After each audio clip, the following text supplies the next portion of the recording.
Any society survive when 98% of the people have nothing and 2% have everything?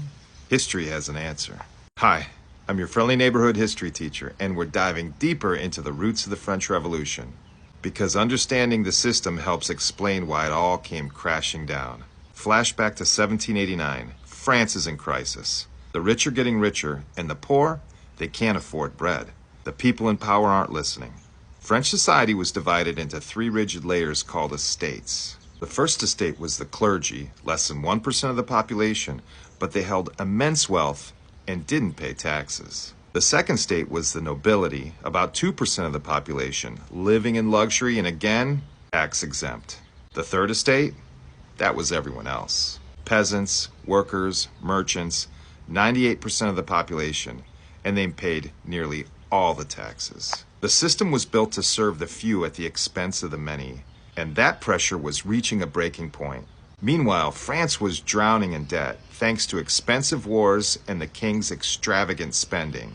The treasury was empty, and the solution? The king needed more taxes. But taxing the nobility or clergy? Unthinkable. So Louis XVI did something no king had done in 175 years. He called the Estates General, a meeting of representatives from all three estates. He hoped they'd approve new taxes on the third estate and get the crown out of debt.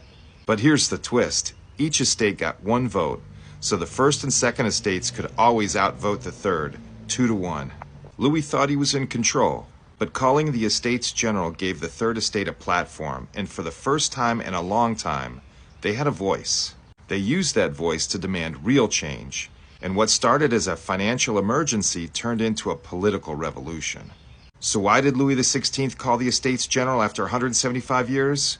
Because when a society is breaking, even a king will risk change to save his throne. What he didn't realize was the people were done waiting. Want to see what happened when the Third Estate took their stand? Check out part 2 on the tennis court oath. And follow for more stories about how the past connects to the present. If you found this story interesting, there's plenty more where that came from. Follow for more stories about how the past connects to the present. Until next time, remember what Thomas Jefferson once said. When the people fear the government, there is tyranny. When the government fears the people, there is liberty.